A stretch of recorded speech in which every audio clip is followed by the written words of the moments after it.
Alors, t'as prévu quoi au niveau du menu ce soir? Je pensais faire des filets de dorade marinés au citron. Mmh, Tu sais, avec une petite julienne de légumes au romarin. ça va être excellent tout ça. Bon, je vais allumer le Weber et sortir la plancha. Chérie, je vais pas faire ça au barbecue, c'est la tempête dehors. Il tombe des cordes. Bah oui, et alors? Avec les accessoires pour poissons, pizza et viande des Creative Pack, cuisiner sur votre barbecue Weber devient si facile et créatif que vous ne pourrez plus vous en passer. Weber, la gastronomie d'extérieur. Franck Ferrand sur Europe 1, au cœur de l'histoire. Il y a 350 ans étaient établis les travaux préparatoires d'un des plus importants chantiers du grand siècle, le percement et l'aménagement du canal du Midi, permettant de relier l'Atlantique à la Méditerranée. Une œuvre titanesque sur laquelle Franck Ferrand revient cet après-midi sur Europe 1. Bonjour Franck. Bonjour Julia, bonjour à tous. J'étais en train de dire que vous étiez notre star, Julia. Oh, c'est On gentil. vous aime, vous savez. Dans tous les messages que je reçois, il y a toujours un petit mot pour Julia, et je le dis pas assez. C'est gentil, L'homme Franck. de ce projet fou, Paul Riquet, fait l'objet de 2 biographies, publiées à l'occasion de ce 350e anniversaire, pourrait-on dire. Pierre-Paul Riquet, l'incroyable aventure du canal des deux mers de Monique Dolin de Fresnel, qui est une descendante de Riquet, elle va nous expliquer ça. Et Riquet, le génie des eaux de Mireille Oblin-Brière, qui a été chargée des archives historiques au VNF, les voies navigables de France. Toutes les deux sont dans ce studio avec nous. Et voilà qui nous rappelle une autre émission que vous présentiez sur Europe. C'était il y a quelques années, il me Vous avez semble. bonne mémoire. À l'époque, on passait les étés à se C'est promener vrai. parmi les merveilles du patrimoine français. Et nous avions descendu, il est vrai, ce merveilleux canal du Midi. Je vous proposerai tout à l'heure une séquence nostalgie, comme disait Nicolas Hulot, au cours de laquelle nous referons cette grande promenade ensemble.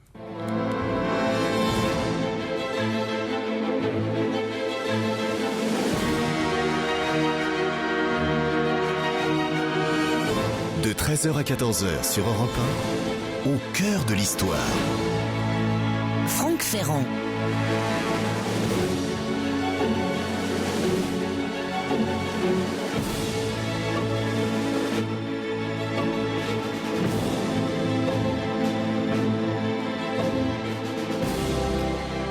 Quand vous subissez, comme nous les subissons tous, la laideur tristement ordinaire de nos autoroutes, la nullité esthétique des installations fluviales et portuaires un peu partout, pour ne rien dire des installations industrielles, bien entendu, vous ne pouvez qu'éprouver un sentiment de gratitude et de connivence envers les ingénieurs du XVIIe siècle qui ne sacrifiaient jamais le beau à l'utile. Il est vrai qu'aujourd'hui encore, nous sommes capables de construire de beaux ouvrages d'art. Mais pour un pont de l'île de Ré, par exemple, très élégant et même gracieux, combien de ces ronds-points effrayants qui massacrent partout le paysage, et on n'en finirait pas de faire la liste de toutes ces défigurations.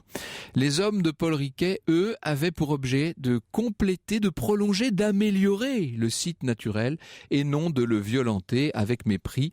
On peut dire que ces hommes-là travaillaient dans l'harmonie. Ce que je vous propose de découvrir aujourd'hui, c'est le plus grand chantier de ce qu'on a appelé donc le grand siècle. Un projet fou, une entreprise, vous l'avez dit Julia, littéralement titanesque, consistant à relier le fleuve de la Garonne, fleuve Atlantique, et plus tard le canal parallèle qui suit son cours, à la mer Méditerranée, donc de rendre possible entre Toulouse et Sète, pour les embarcations de taille petite ou moyenne, le passage de l'océan à la mer sans avoir à faire le tour de l'immense péninsule ibérique, sans avoir à franchir le détroit de Gibraltar, avec tout ce que cela suppose de problèmes énormes à régler, notamment celui des dénivellations constantes d'un paysage accidenté. Ce canal est le fruit d'une cascade, si j'ose dire, de défis techniques qu'il aura fallu surmonter, à commencer par l'acheminement d'énormes quantités d'eau provenant de la montagne Noire jusqu'au seuil de Naurouz, ce seuil de Naurouz qui est le point le plus élevé du parcours. Le canal du Midi, ce sont 240 km de voies d'eau, ce sont plus de 300 ouvrages d'art, plus de 60 écluses, 15 années d'un travail acharné pour plus de 10 000 ouvriers et qui ont été nécessaires à l'accomplissement de ce gigantesque ouvrage entre 1666 et 1681. Des dates qui ne sont pas anodines, évidemment. Elles correspondent à la grande époque des entreprises de Colbert en faveur du redressement productif. Un Colbert qui, avant tout, a vu dans ce projet pharaonique un moyen de favoriser le commerce du blé. Nous verrons comment et pourquoi, et nous verrons aussi quel rôle a joué l'Église dans cette entreprise. C'est une des surprises qui m'ont attendu au cours de la préparation de cette émission. Vous avez bien compris que derrière ce chantier quasiment sans équivalent, il y a la vision, l'ambition, il y a la persévérance et la force d'âme, mais aussi les défauts et les insuffisances d'un homme d'exception, un géant, nous dit une de nos deux biographes, ce Pierre-Paul Riquet, dont je vous propose de découvrir tout de suite en compagnie de nos invités les extraordinaires qualités.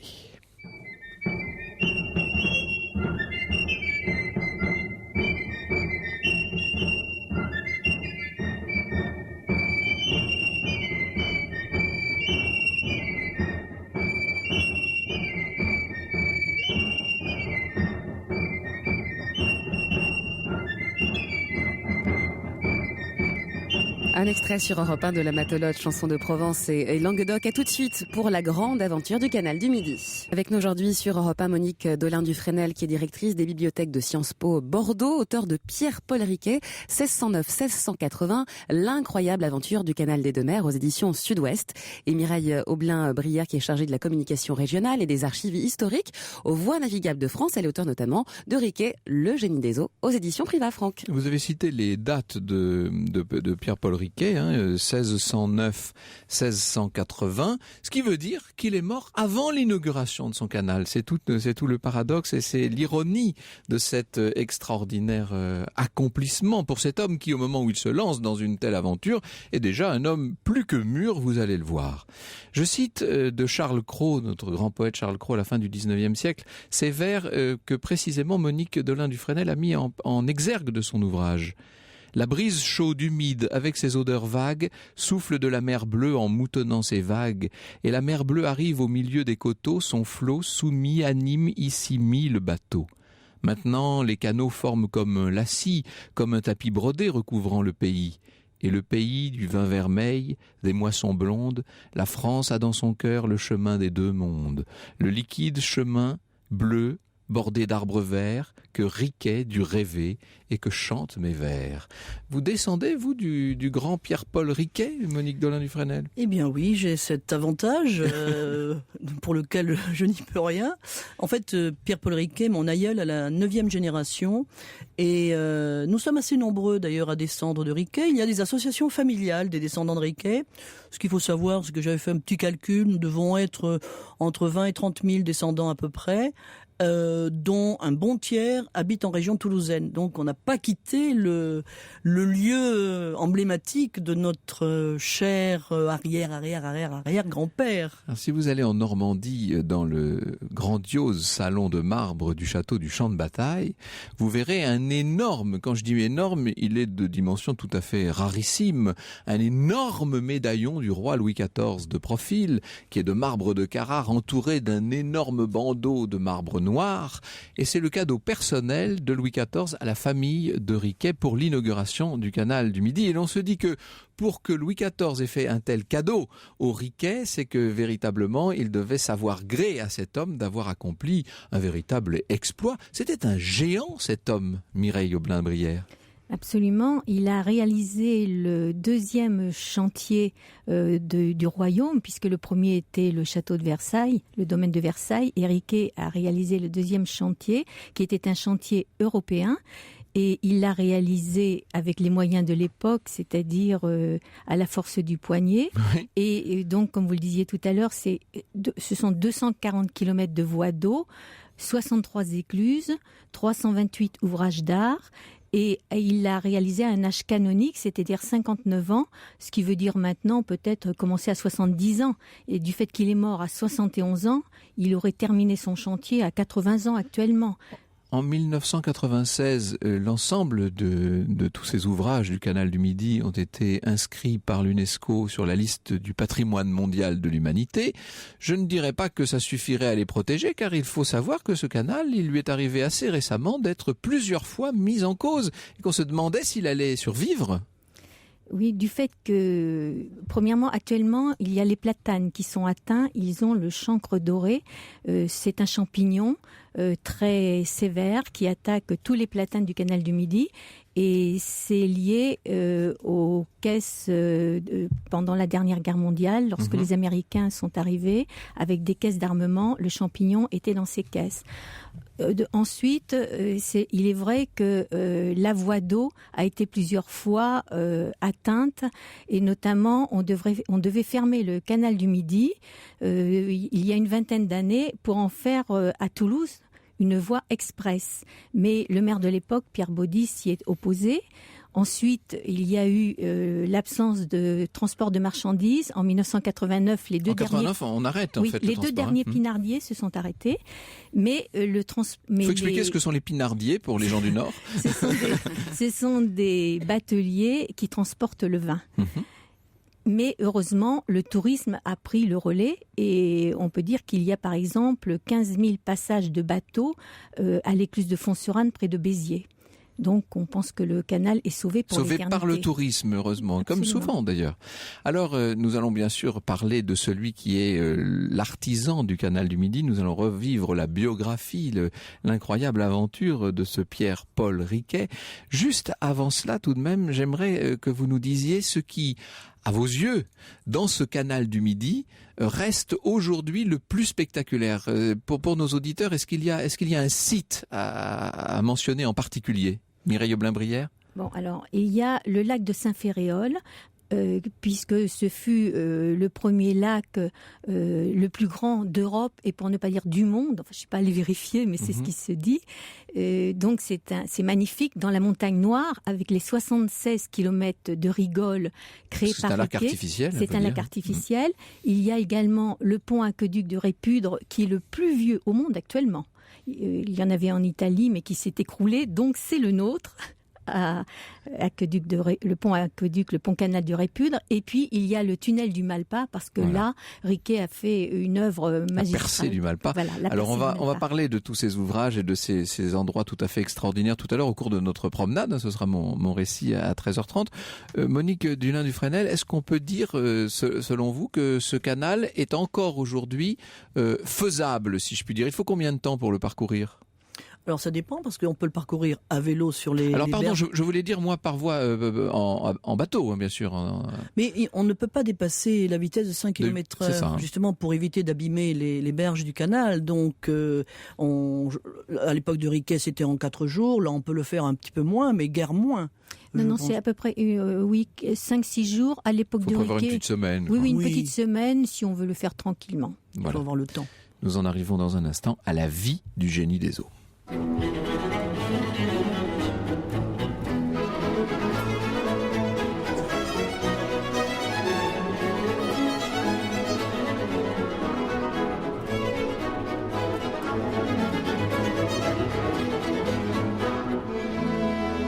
Un extrait sur Europe 1 de la symphonie pour les soupers du roi de Michel Richard de Lalande. C'est un portrait intime de votre ancêtre Riquet que vous nous proposez aux éditions Priva, Mireille Oblin-Brière.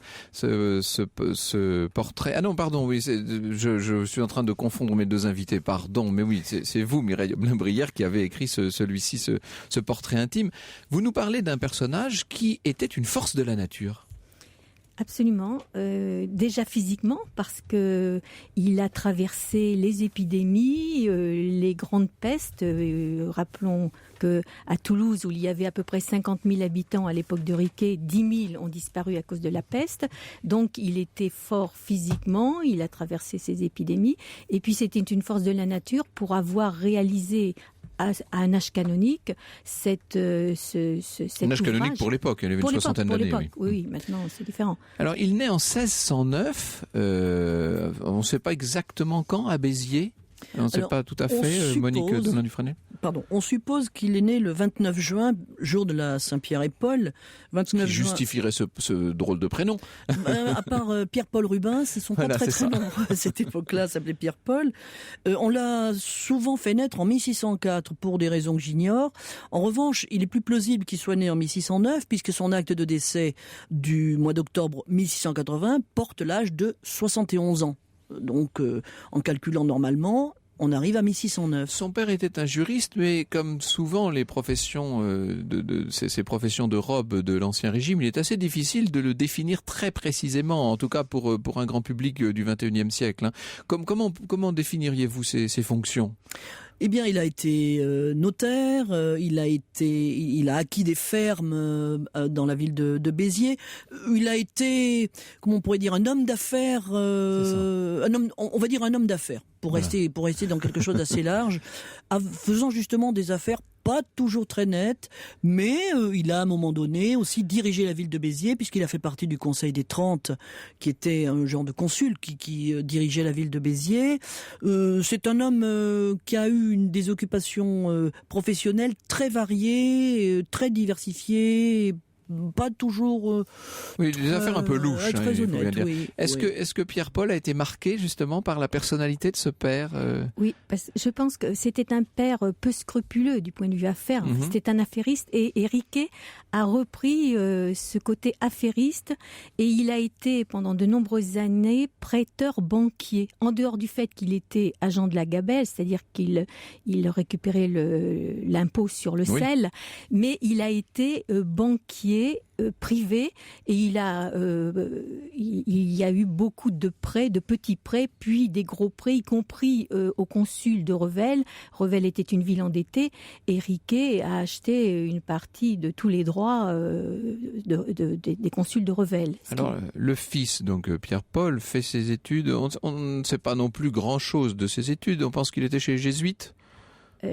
Pierre-Paul Riquet. Oui. Non, alors moi j'ai des doutes là-dessus parce que tout pendant que je n'ai pas la preuve historique de ce qui est avancé, on peut supposer, on en a discuté avec Monique tout à l'heure justement, on peut supposer qu'il a fait des études, mais quant à dire qu'il est allé à l'école des jésuites, il n'y a aucune pièce le permettant de le dire. En revanche, on sait qu'il est intelligent, on sait qu'il parle très bien, qu'il écrit très bien le français. Sans faute, ce qui à cette époque est rarissime. Oui, parce que je suis tombée sur 133 lettres écrites de la main de Pierre-Paul Riquet et puis, mais il ne parle pas, il n'a pas étudié le latin ni le grec. Donc à cette époque-là, les personnes qui faisaient des études secondaires, si je puis dire, étudiaient a priori le latin et le grec. Or, on sait qu'il ne l'a pas étudié, il l'a écrit lui-même, à Colbert. Alors, il va faire sa carrière dans les gabelles. Il faut expliquer en deux mots de quoi il s'agit, justement, ces gabelles. Monique Dolin-Dufresnel. Alors, la gabelle est un impôt sur le sel, qui est un impôt qui a été introduit par Saint-Louis. Et comme tout impôt digne de ce nom, n'était que provisoire. Et ce que l'on sait peut-être moins, c'est que la gabelle a effectivement été, a été supprimée par la Révolution et par la Constituante, mais la taxe sur le sel a continué à exister jusqu'au 1er janvier 1946. La gabelle du temps de Riquet, c'était une ferme, c'est-à-dire que quelqu'un comme Riquet ou d'autres achetait le droit de faire payer le sel à tous les citoyens qui avaient une obligation de consommer du sel. Comme on sait que c'était le seul moyen des concessions pour les percepteurs, en quelque sorte. Voilà. Et comme c'était un impôt extrêmement... que le peuple ne supportait pas, le roi préférait passer par un intermédiaire, de manière à ce que ce soit l'intermédiaire qui soit impopulaire. Voilà, le cas échéant. Et donc, il faut savoir aussi qu'en France, il y avait plusieurs zones de gabelle, grande gabelle, petite gabelle, pays rédimé, pays franc, et que le Languedoc était un pays de petite gabelle, c'est-à-dire que l'obligation d'acheter du sel était moindre en Languedoc que par exemple en région parisienne. Et évidemment, cette différence selon les régions entraînait beaucoup de contrebande, de faussonnage, etc. Donc, le rôle de Riquet était non seulement de faire venir le sel des marais salants de la Méditerranée, mais également, il avait une activité judiciaire concernant la réglementation de la gabelle. C'est assez difficile à expliquer parce que la gabelle, on a toujours cette notion comme la taille ou etc. ou la dîme. Oui, une notion féodale, oui. Voilà. Oui. Mais en tout cas, c'était un impôt extrêmement enrichissant pour le fermier des Gabelles. C'est ce qui a expliqué la très grande fortune de Riquet. Oui, et c'est un très bon gestionnaire. Ah oui. Est-ce qu'on peut dire qu'il fait preuve dans la gestion de ses affaires, qui sont en partie les affaires du roi, est-ce qu'il fait preuve d'innovation? Est-ce que son esprit se manifeste, son esprit d'innovation et d'indépendance se manifeste particulièrement, ou est-ce qu'il est un simple fermier au sens fonctionnaire, si l'on peut dire? Je pense que c'est un bon administrateur, mais qui avait déjà dans l'idée d'améliorer le transport des marchandises en Languedoc, dont le transport du sel, parce que au premier chef, c'était quand même son business, comme on peut dire, qui l'intéressait. Transport du sel, transport du blé, transport des marchandises, qui allait enrichir la région, et lui par la même occasion. Comment en est-il venu à cette idée d'un canal qui permettrait de relier les deux mers? Eh bien, nous y venons dans un instant.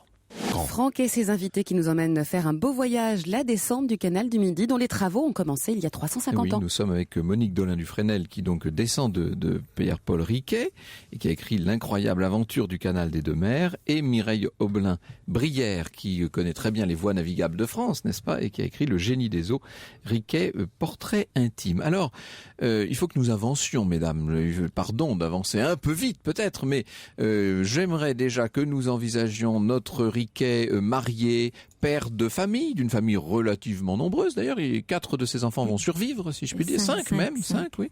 Il y en a eu 8 qui sont nés, il y a eu 8 enfants, 4 à Mirepoix dans l'Ariège, et ça a été une découverte, et 4 à Revel. Donc marié, père de famille, châtelain aussi, disons-le. Ça n'est pas négligeable. Absolument, Ah oui. Il a acheté le château de Bon Repos, d'ailleurs, qui a des activités actuellement de remise en état énorme, et puis qui... Il se trouve où, ce château de Bon Repos?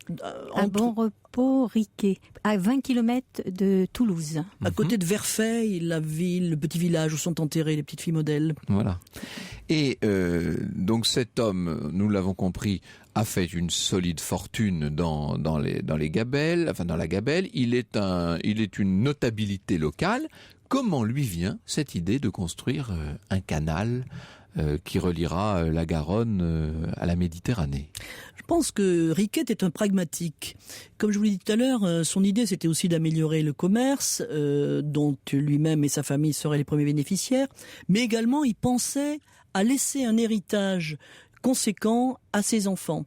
Une des caractéristiques de Riquet, c'est que il a voulu revenir dans un état de noblesse antérieure, et normalement quand on faisait un ouvrage comme le canal, normalement, il aurait dû être anobli. Lui, il voulait revenir à une noblesse antérieure, donc il lui fallait faire quelque chose d'extraordinaire pour arriver à ça.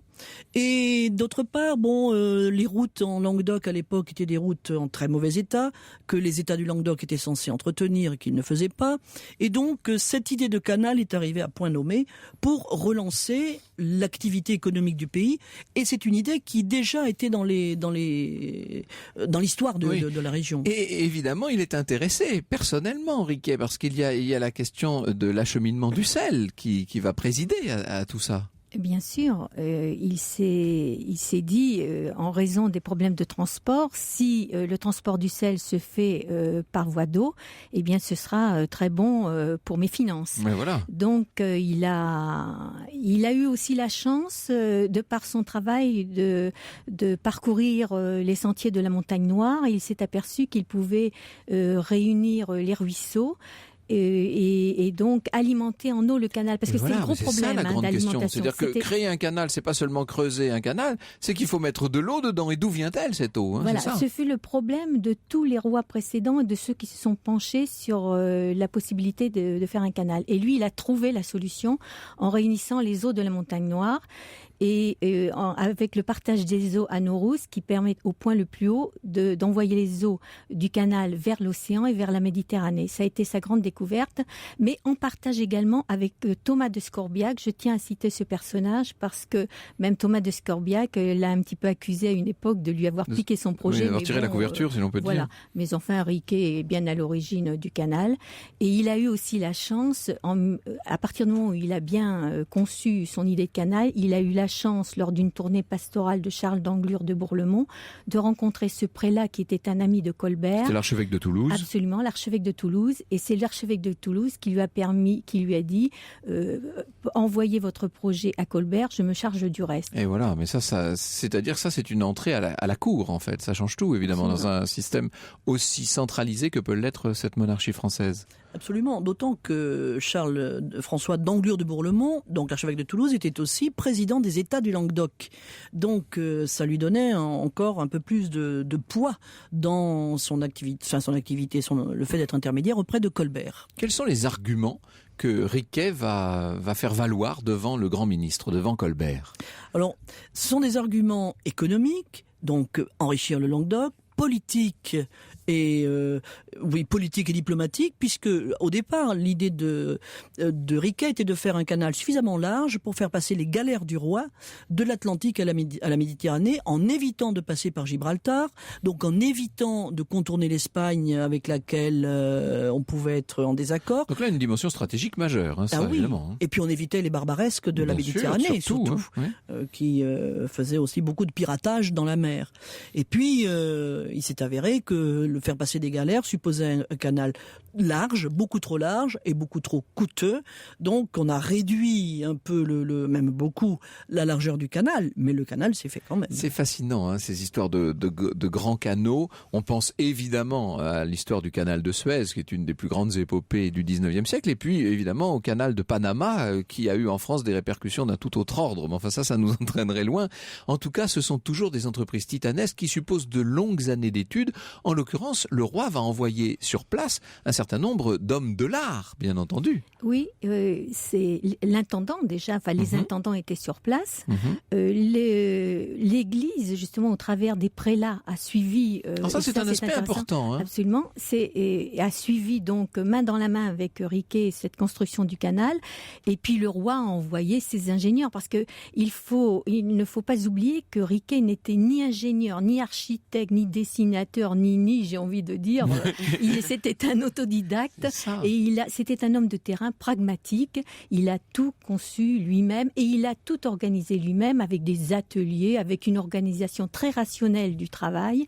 Et il s'est entouré, ce qui est fascinant, c'est de voir qu'il s'est entouré d'une équipe extrêmement compétente, avec même un ingénieur qui, soi-disant, l'aurait trahi peut-être en envoyant une carte au roi dans son dos, si on peut dire, mais il l'a gardé, même trahi par 2 ou 3 de ses hommes, il a gardé ces gens-là pour leurs compétences. Il a fallu que tout ce monde arrive à se mettre d'accord, ce qui est extraordinaire. Il fallait sans doute une personnalité tout à fait hors du commun pour arriver à dominer les tensions qui devaient être nombreuses dans cette affaire. Vous montrez tout ça, bien entendu.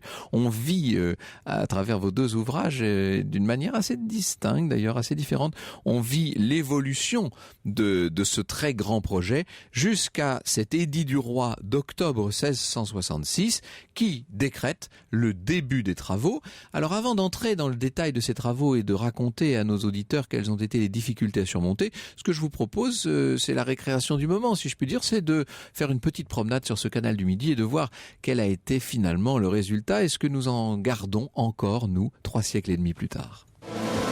Europe 1, le récit de Franck Ferrand. Et comme convenu sur Europe 1, nous vous proposons une fabuleuse promenade, la descente du canal du Midi. Et oui, alors nous embarquons au cœur de la ville rose, évidemment, pas loin de la jonction du canal du Midi avec le canal parallèle à la Garonne qui sera bâti un peu plus tard, on verra tout ça. Il est possible, mesdames, qu'au cours de notre promenade, il y ait des petites erreurs, que ma mémoire me fasse défaut. Évidemment, vous êtes là pour rectifier si nécessaire. Alors, il y aurait beaucoup à dire sur Toulouse, il y aurait tellement à dire que je préfère encore ne rien dire du tout. C'est évidemment une ville tout à fait extraordinaire et passionnante, semée de vestiges tout à fait extraordinaires. On peut dire que c'est la plus belle introduction possible à cette descente du canal du Midi depuis le port de l'embouchure, évidemment. Alors nous avons vu un peu quelles ont été les prémices, l'origine de ce grand œuvre qu'est le canal du Midi. Nous avons compris à quel point il avait fallu résoudre un grand nombre de difficultés pour le rendre possible. Nous y reviendrons tout à l'heure et nous allons allons creuser un certain nombre de ces difficultés. Mais avançons pour l'instant, descendons, si je puis dire, sur notre péniche le cours du canal. Parvenons tranquillement au rythme des écluses, parce qu'alors il n'y a pas de manière plus tranquille de voyager que cette manière fluviale. Il faut attendre, évidemment, ça, on est obligé d'attendre le passage aux écluses. Il faut espérer quand c'est comme ça qu'il n'y ait pas trop de bateaux devant. Nous parvenons jusqu'au seuil de Naurouz, endroit capital déterminant pour le canal du Midi. En effet, la grande idée de Paul Riquet, c'était de stocker ces eaux de la montagne Noire et de les diriger vers le canal. Et bien sûr, le seuil de Naurouz, c'est l'endroit où la rigole qui descend du bassin de Saint-Ferréol atteint le canal.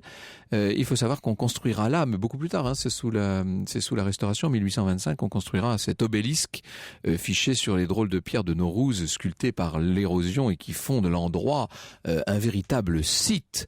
Notre grand entrepreneur a fait creuser à cet endroit un vaste bassin octogonal, donc on en parlait, cet immense bassin. Alors aujourd'hui, les Limons ont transformé tout ça en prairie, il faut bien dire, transformé par une allée grandiose de vieux platanes qui sont malades, nous disiez-vous tout à l'heure. Certains sont plusieurs fois centenaires. Il faut évoquer ce bassin de Saint-Ferréol. On doit monter jusqu'à ce bassin qui fait donc 70 hectares et qui draine les eaux de 3 barrages installés dans la montagne Noire. On part la rigole du canal. Il y a quand même 14 écluses pour arriver jusqu'à ce seuil de Naurouz.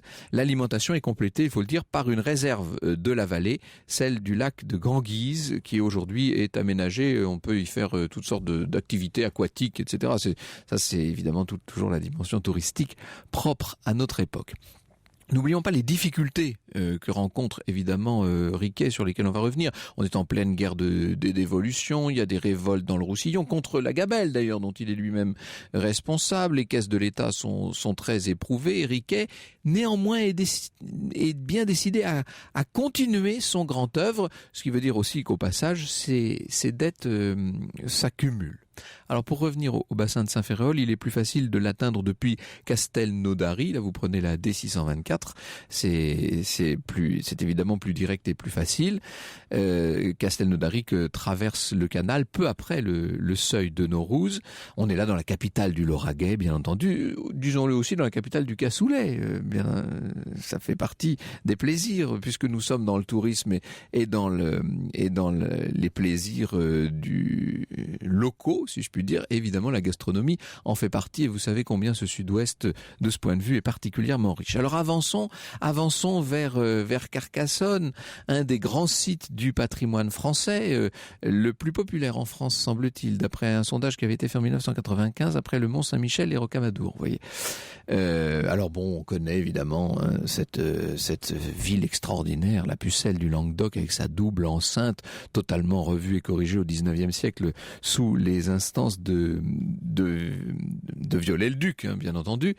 Il faut dire que le tourisme, on en disait un mot tout à l'heure, et on n'aura peut-être pas l'occasion d'y revenir dans le cadre de cette émission, mais le tourisme est revenu dans l'Aude, notamment depuis le classement par l'UNESCO en 1996. Ce canal du Midi est aujourd'hui extrêmement fréquenté par des bateaux de tourisme. Il est assez facile de louer une péniche.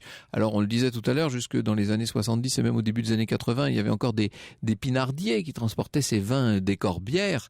Le dernier convoi marchand, vous le disiez tout à l'heure, s'est arrêté en 1989. Il faut quand même savoir qu'actuellement, plus de 12 000 passages nautiques par an sont enregistrés sur ce canal du Midi, qui est quand même extrêmement fréquenté. Il vaut mieux le fréquenter à la basse saison, d'ailleurs, entre nous soit dit. On attend moins aux écluses et à très petite vitesse, puisqu'effectivement, on est à 5-6 km/h. L'excès de vitesse est à 8 km/h. Donc, pourquoi ? Eh bien, pour protéger, bien entendu, toutes les berges, notamment des remous, des vagues. Il faut limiter les poussées sur ces berges qui les fragilisent. Puis on a parlé du problème de ces platanes. On va pas y revenir. Alors, pour les voies navigables de France, bien entendu, ce canal du Midi représente un budget considérable, et ça, il faut qu'avant la fin de l'émission, nous ayons le temps d'en parler, parce que l'entretien du canal du Midi est sans doute un des grands problèmes qui se posent aujourd'hui. Certaines communes se mettent à développer toutes sortes de projets, y compris des projets touristiques qui parfois sont un petit peu inquiétants en termes de pollution, en termes d'affluence, en termes de nuisances diverses, bien entendu, mais c'est aussi la rançon de la gloire, en quelque sorte. Alors il faut dire un mot des ouvrages extraordinaires dont ce canal du Midi est semé, avec notamment 2 ouvrages magnifiques, nous l'avons dit tout à l'heure. C'est le pont-canal de Répudre, d'une part, alors ça, on est c'est comme à Briare, c'est un pont qui enjambe une rivière, si vous voulez. Et puis un peu plus loin, après la croisade des Capestans, vous avez le site d'Ancérune, et là le canal passe sous la colline, c'est donc le tunnel, la percée de Malpas. C'était la première fois en France qu'on se lançait dans un travail aussi extraordinaire. Il ne faut pas oublier quand même qu'on est au milieu, au 2e tiers du XVIIe siècle. Lorsque vous êtes là, vous pouvez au passage monter voir l'ancien oppidum romain, et de là vous avez un panorama extraordinaire sur l'étang aujourd'hui asséché de Montady, qui fait comme une sorte de grande, comment est-ce qu'on pourrait dire, de grand disque, de grande roue dans la plaine. L'arrivée du canal dans la ville natale de Riquet est marquée par le chef-d'œuvre de tout l'ouvrage, cet escalier d'eau de Foncérane, cette écluse dominée au loin par la ville haute de Béziers. Là, c'est tout à fait extraordinaire. On est dans une de ces grandes constructions dont ce XVIIe siècle nous a habitués. On peut dire que à soi seul, cet escalier d'eau mérite le voyage. C'est très spectaculaire, bien entendu. Cette écluse, donc si vous allez dans la ville haute de Béziers, sur les allées Paul Riquet, vous verrez la statue du fondateur, de ce fondateur qui donc est mort 6 mois avant la fin, ou en tout cas avant l'inauguration de ce canal qui a à l'époque fait l'admiration universelle. Il ne faut pas oublier que Vauban, qui avait été envoyé un peu plus tard, on est 5-6 ans plus tard, il avait été envoyé pour enquêter sur un certain nombre de problèmes qui se posaient sur les édifices du canal. Vauban disait: j'aurais préféré la gloire d'être l'auteur de ce canal à tout ce que j'ai fait ou pourrait faire de remarquable. Vous imaginez l'hommage du plus grand homme du grand siècle à Paul Riquet. Ça donne des frissons, si je puis dire. Alors, après Béziers, le canal est prolongé jusqu'à Sète et île Singulière, jusqu'à la patrie de Paul Valéry et de son cimetière marin, et de Jean Vilar et de Georges Brassens, etc. Premier port de pêche français en Méditerranée au passage. Bien jolie ville, Sète, avec conquérant, satisfait, on peut dire repu sur le littoral et sur l'étang de Thau qui s'étire jusque-là, ce soleil méditerranéen qui nous a accompagnés pendant toute notre promenade au fil d'un canal du Midi, sur lequel nous allons revenir maintenant, parce que ça, c'est le travail terminé. Ça, c'est le canal maintenant qu'il existe et qu'il est considéré comme un des fleurons du patrimoine. Mais évidemment, tout ça ne s'est pas fait en un jour, et les difficultés, parfois insurmontables, n'ont pas manqué. Grande aventure du canal du Midi, voilà ce que nous raconte Franck Ferrand, ses invités. Vos réactions nous parviennent. Oui, ça réagit, bien entendu. Anne-Claire nous dit: moi je l'ai parcouru à vélo, ce canal du Midi. C'est vrai que c'était aussi une façon de le faire. Martine n'en a fait qu'une toute petite partie, mais c'était très agréable. Il faut y retourner, Martine, et aller voir tout le reste, parce qu'il y a tellement de choses. Encore habité par les descendants de Pierre-Paul Riquet, nous dit Marie-France, et Caraman, le château contient de nombreux souvenirs de cet illustre ancêtre et de son œuvre, donc le canal du Midi, projet grandiose reliant la mer Méditerranée à l'Atlantique, creusé en 14 ans grâce aux travaux et à la ténacité de cet homme. Alors, il en a fallu vraiment de la ténacité, c'est le moins qu'on puisse dire, Mireille Olymbrière, puisque les problèmes n'ont cessé de se présenter sur son chemin, des obstacles et des obstacles en permanence. Alors, déjà, il y avait l'obstacle financier, parce que le problème, c'est que c'était l'argent de la gabelle qui permettait de financer les travaux du chantier.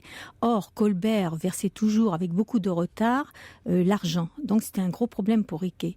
Ensuite, le principal obstacle, peut-être, c'est, pour résumer, disons, c'est le passage du tunnel du Malpas, parce que là, il y avait un tuf sablonneux, ça s'est écroulé, il faut dire, c'était vraiment traverser une montagne.